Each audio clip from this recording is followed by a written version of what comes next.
welcome folks. What would it be for you guys? Friday evening, it's Saturday morning here in Hong Kong. I'm coming on live before the team arrives for our day of work today.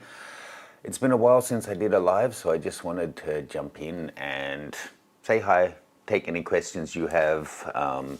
I finally got my social media accounts back from Meta, so I put up on those pages for some pre-questions for people, and I've saved some of them out, so we'll run through those, and then it'll just be chatting with you guys. So essentially, I want to just have a little chit chat, fill in some time whilst people get to the room and confirm that you're seeing and hearing me okay, that kind of thing.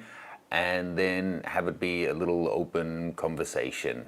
This could go for 10 minutes or it can go for an hour. I'm really quite flexible, and I just wanted to take an opportunity to chat with you guys because the community we built here is a really fun and valuable thing to me. So it's nice to be able to actually interact with you guys. I am not seeing much action in the room. Maybe I haven't chosen the best time of day for this guy, but let's just give it a little moment for people to come in. How are you guys? If you're watching this back and you're not actually here live, I'll be coming in to check the comments, so you can still let me know where are you coming from and what have you been shooting lately, what have you got coming up. Hi to Jerry Dalton in the room. Thanks for joining us. You're often here. It's great to see you back. Just leave me a message, Jerry, to let me know if you're seeing and hearing me okay. We got the regulars. Sean and Jerry are both here, so thanks for joining us, guys. How's your week been? It's, as I said, it's Saturday morning here, just getting this, we work at the moment Tuesday to Saturday, and then the guys get Sunday, Monday off. So this is like the end of our work week today. Well, it seems everything's working, so let's just jump on in. I'll start going through the questions that I've already had saved out. And of course, if you guys have any questions, leave them as a comment. No real agenda here today. Taking a little look. So first up, what headphones are you leaning towards? So thanks to those of you who made some suggestions. I shared that my Bose headphones, wireless headphones that I travel with, were falling apart, and actually I've replaced the rubber on them and the padding and stuff 2 or 3 times already. And now the battery life has started to go bad after all that time. So I thought I do a lot of video editing and a lot of travel, so worth to invest in another pair. Thank you to you guys for your suggestions. I got more feedback on that than I think I do when I post something about photography equipment. So thank you guys. And there was actually a couple of brands in there that I wasn't familiar with. I went to a store whose name I've forgotten. I was going to try and give them a shout out, but I don't see the bag anywhere, in Hong Kong. And I have to say, I think they had the best customer service that I can remember, period. The guys were so helpful and really knowledgeable, and any questions I had about the different pairs of headphones, they knew off the top of their head. And they didn't try to upsell me on anything. They even explained why this higher model pair may not suit my needs. And yeah, never pushed my budget, answered all my questions honestly. It was a really great experience. And they were the best price that I could find anyway. And surprisingly for headphones, maybe it's to do with tariffs, but Hong Kong is significantly cheaper than America, which I was thinking, should I wait to get them there? So anyway, thanks to those of you who suggested this brand. I'd actually never heard of them before, but these are the ones I ended up buying. They're by a brand called Focal, and they're, I think it's a French word, but in English it looks like bathies, like bath, YZ, bathies, bathies. And they're so comfortable. That was kind of one of my main things. When you're wearing glasses and you might wear them for 8 or 10 hours on a flight or a whole day of editing, the ear cups being comfortable gets to be a big issue. But they're also the best sounding audio quality that I tested for my taste. And they're full Bluetooth and everything. But if you do plug them in via USB-C to your phone or computer or whatever, then they do have a DAC built in that then is meant to give you even better audio quality. So nice. And these ones being, I think, maybe their last generation or something, they were on a big sale compared to the previous one. So yay, happy shopping. I'll get to more of the save questions. I'll just get to some in the room here. So ZZZXXXYYY, what a username.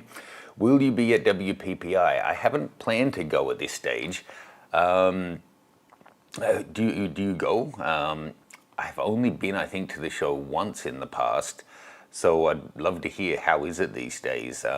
From my memory, when I went the one time, I had shooting on that week, so I only went to the show for like literally a couple of hours and then had to run out to do some location shooting. So I'd love to hear how the show is. I went to Build last year. I'll be going to CP Plus this year, which is actually the end of this month in Yokohama.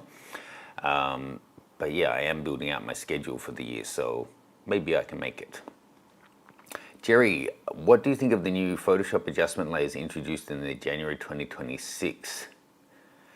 I actually haven't used. I think I have updated the latest version of Photoshop.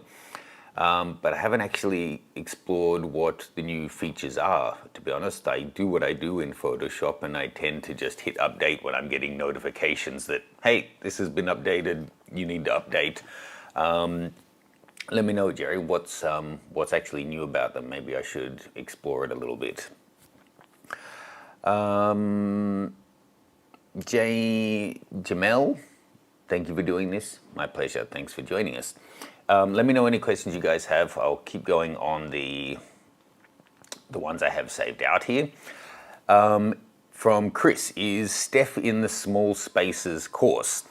Yes, she is. I haven't shared it too much on the channel yet. It was in yesterday's video talking about memory card, SSD, and NVMe NAND price surges that we can expect.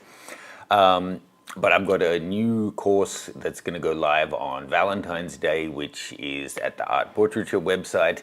And it's specifically about shooting great creative portraits in small spaces. So you don't always have, you rarely have a giant open dedicated space for shooting. So if you're shooting in your own home or in a hotel room or in an Airbnb or whatever, this is about how you can get great shots despite the clutter and the space restrictions. So I shoot with 5 different models in that one, all in the same real small apartment, and show really different ways of shooting to get distinct results in the same small space. So Steph's one of the models.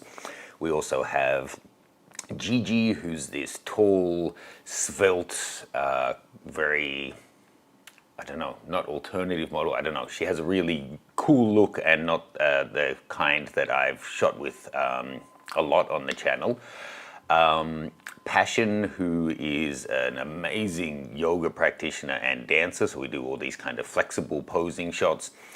Danae, who is super cool. We had a really fun shoot. She's a mum, a young mum, and real beautiful natural body, and we did more loungy type relaxed shooting that I think a lot of people are likely to be shooting if you're just shooting with your partner or something like that, which by the way is why I timed this to go live on Valentine's Day, because I thought shooting your partners and in small spaces like your home is a nice combination for people. And then Kyla, who is a super voluptuous, experienced adult model, and we shoot a wider variety of content with her, as well as some bodyscapes that worked out really, really nicely. So Steph is one of the 5, and that's coming along great. It'll be live in pretty much a week now, maybe a few hours more. Let's jump in to just check there's no other questions.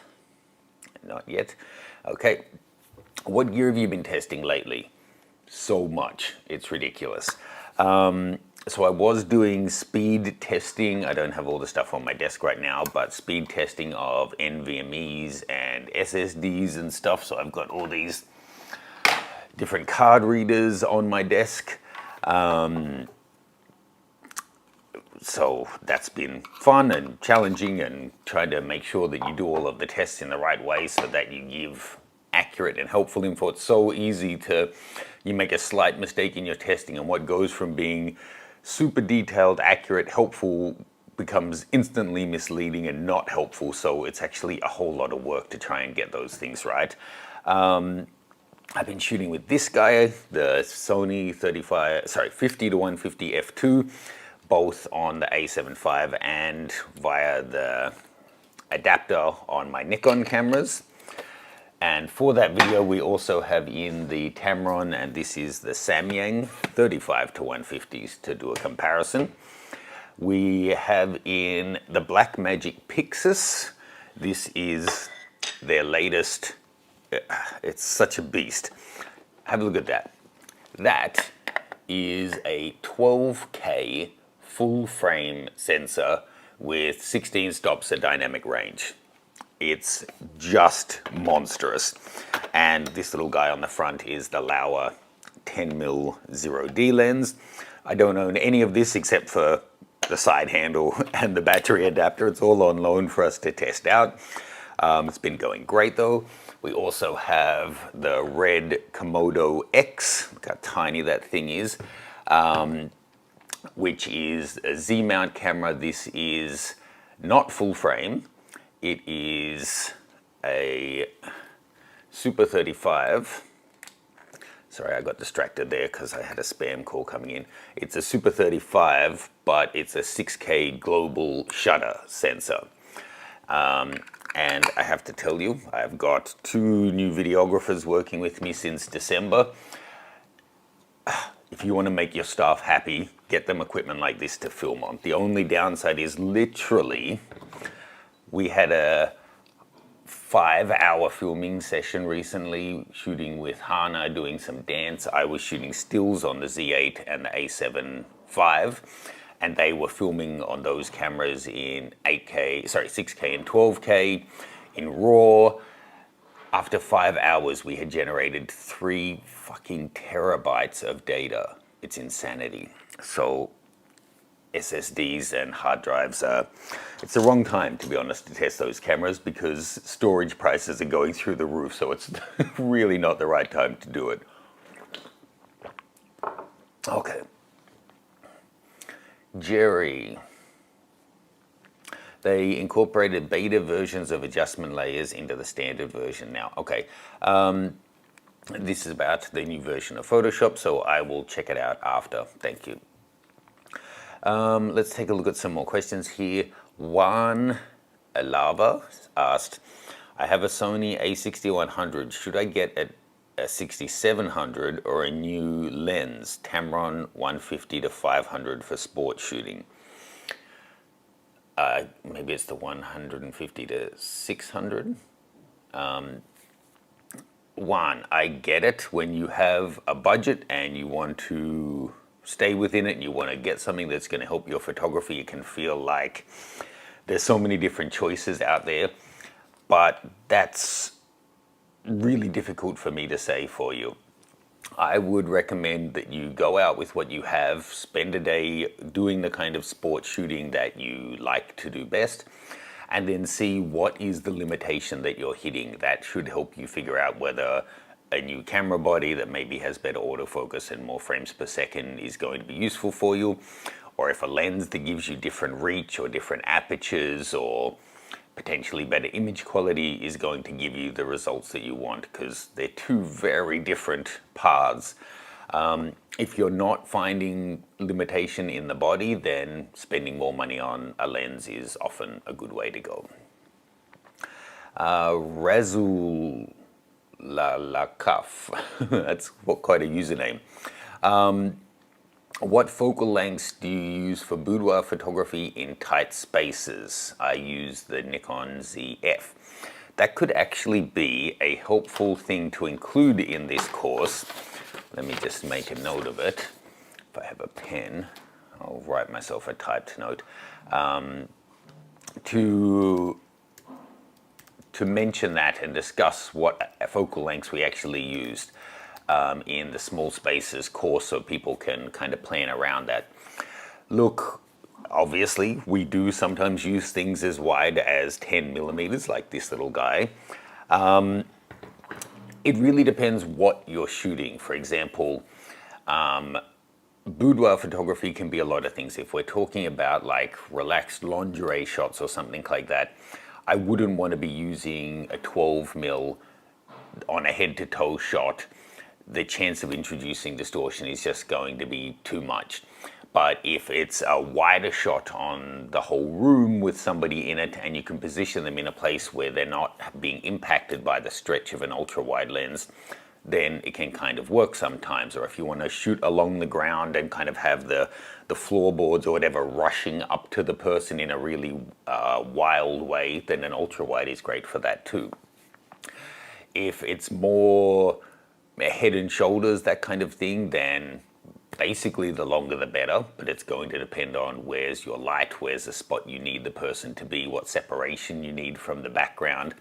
It really does come down to needing to see the space, the size of your model, what frame you're going with on them. I really can't say for sure, but as a general answer to try and be helpful, you mentioned you're using a Nikon ZF full frame camera.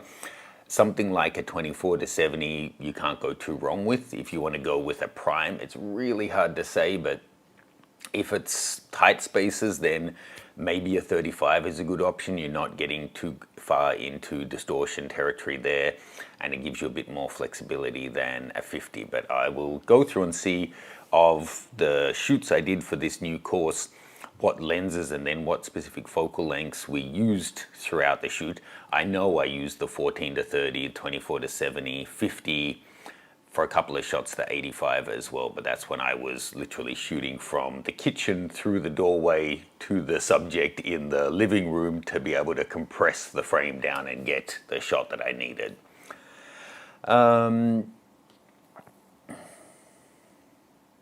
Okay, great question here from Tom. I'll get to that one next. Jesper asked, hi Matt, years ago you had a wedding YouTube how to set up your camera video, I guess is the rest of that. Could you load it again?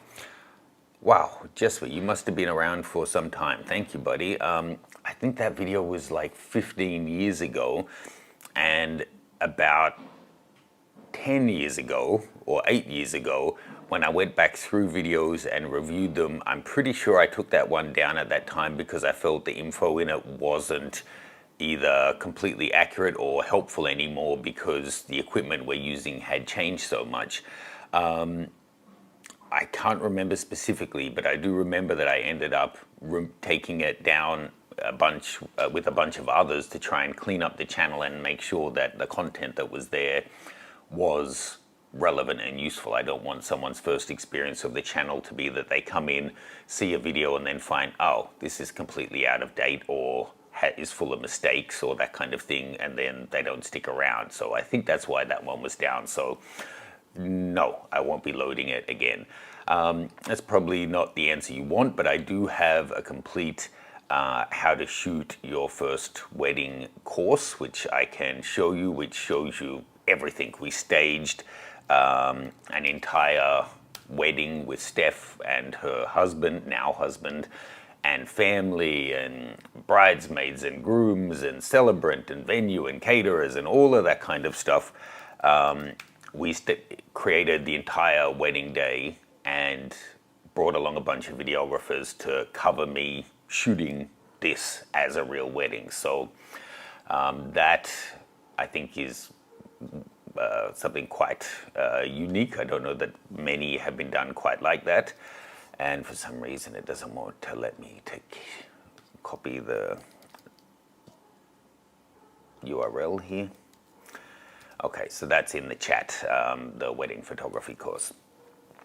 Okay, so Tom's question live here. and thanks for sending it in, Tom, is what's the best way to start learning flash photography, and what equipment do you really need to learn the basics? Do I have flash stuff on the desk as well? Probably not. There's so much content on YouTube. I've done a bunch of videos about flash photography on YouTube. I also have a quick off-camera flash guide, which just helps you get started, how to get the camera and the flash to talk to each other, all the different variables you need to think about, and then a quick little run through. That's also actually another course with Steph. I think the first one I did with her in New York City. To just get started and see if you like it, pretty much any manual flash is okay, but try to get something that will let you sync. There's so many sync options now. That's another reason why the wedding video may have been down. I was probably talking about things like off-camera flash, and what sync options were available 15 years ago to now is so incredibly different. So basic starting point would be a really simple flash, some way to trigger it from your camera. It could be with a cable. If you're doing on-camera flash, then just the flash itself. And then if you're going to get it off, you're going to need stand and some kind of modifiers. But to get started, you could just go with just the flash, essentially, if you're going to be doing it on camera. Chris Ramos in the house. Hi, nice to see you, buddy. Is it still like crazy cold in New York City? I saw the Hudson froze over. That's wild. There's a question here that I don't really know how to answer, but I'll still read it out. Maybe you guys can share an opinion on it too. Merlin's Perfect Moment asks, how do you stay relevant?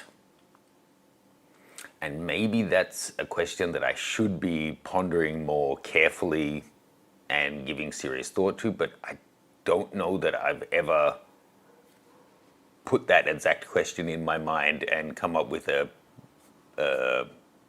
plan based on that.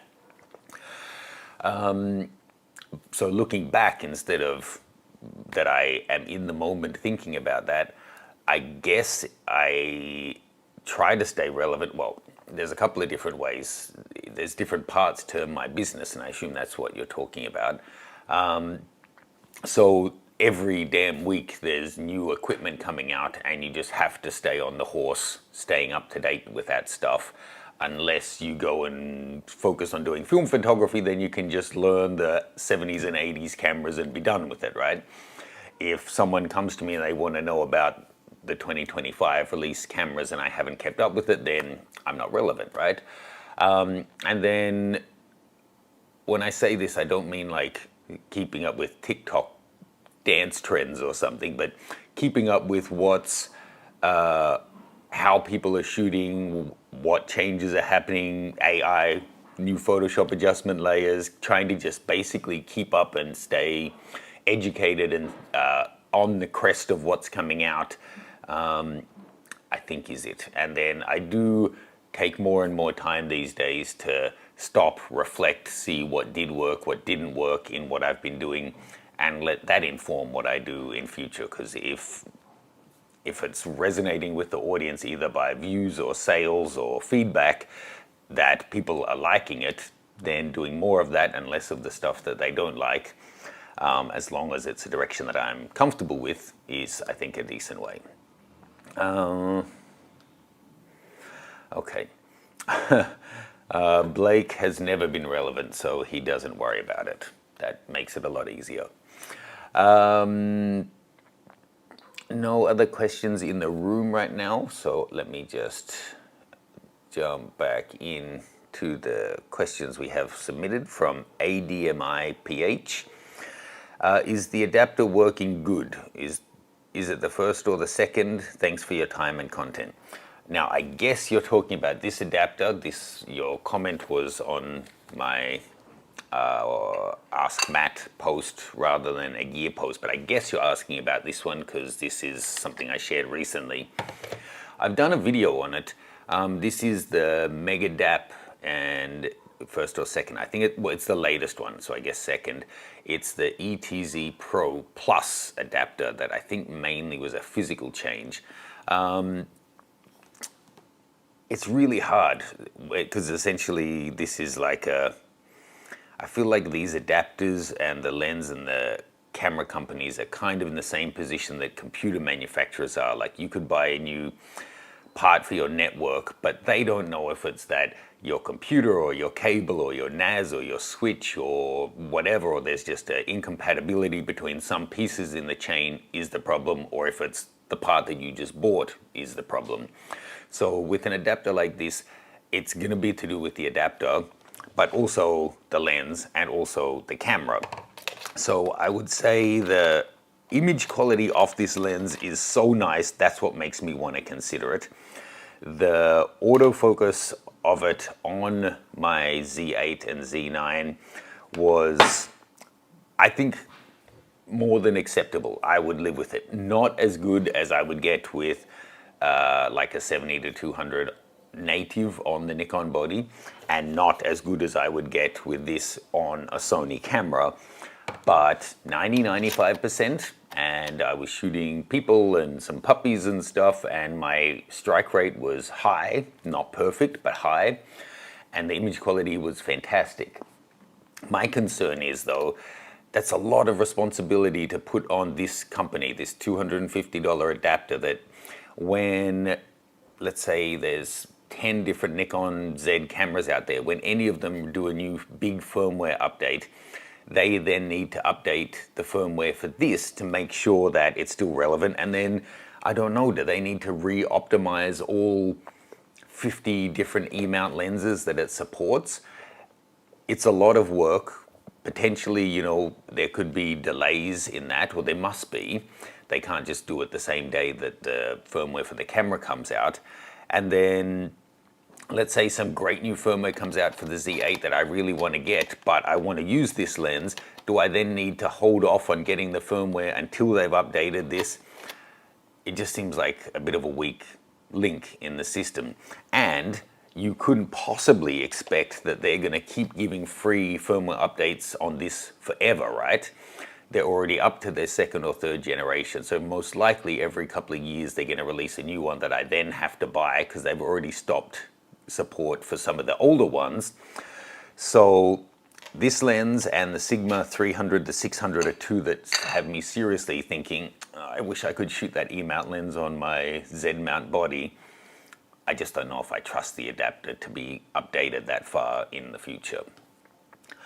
All right, we only have one more question that I have saved out here for the questions I had submitted, which means this may be a nice tight half-hour long show. So let's see how we go.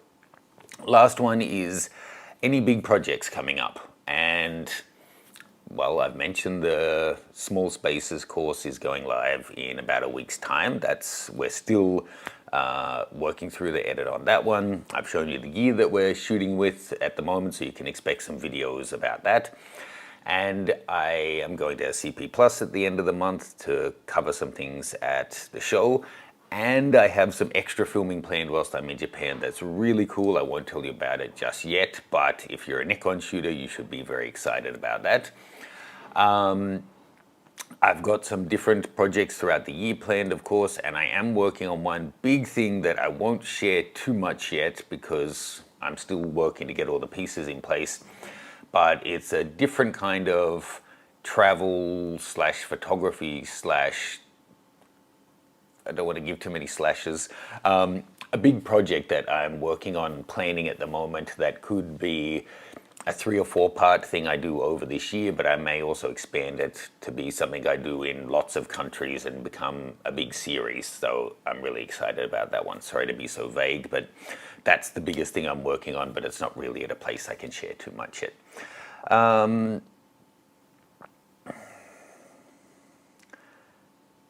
Okay, so Jerry's got a question here. I'll try to answer that one, and then I think that'll be it for this show. Jerry, I've seen in fashion magazines a style where the model has sunlight on her, for example, the sun in her hair. It's an even exposure with the color is warm and balanced. What type of lighting is used for this? mate, that's impossible for me to answer without seeing the picture that you're talking about. But when you're saying it's an even exposure and the color is warm and balanced, when you say balanced, do you mean the color itself matches the front light and the back light? If it is, then that's fairly straightforward. And you're saying she has sunlight on her, so I'll assume she does, but just keep in mind it's easy to simulate that. You can put a slightly warmer light behind someone and flash them and have a big soft light in front to fill them in that's not quite as warm, to give the impression of sunlight, giving them the backlighting. But I can't say what type of lighting's used for it without seeing the picture, but that's very common to place the sun behind someone, so then you're not getting the hard light and shadow that would generate, but you get the warmth of it and it gives a nice separation. Then exactly what I'm doing now, you bring in a big soft light to fill them in. You can adjust the color temperature of that either at the light or with your white balance to then balance out the exposure. As you say, you could have the front light a bit stronger, a bit weaker, or perfectly trying to match it, depending on the look that you're going for. So I hope that answers you directly enough. Really appreciate you being here, Jerry and Tom, Chris, Sean. Thanks for your comments and whatnot. I think maybe this is a little bit too early in the day for this kind of a show. It may be too late for you guys in the States. So next time I do one, I might try and do it a couple of hours early in this, see if it works for people. But appreciate you being here. If you have any questions, let me know. I'll be back to check the comments after the video's live as well. And please do check out, we've got the new course coming live in a week. I'll just link that here in Linktree so that you can find it. And that didn't work.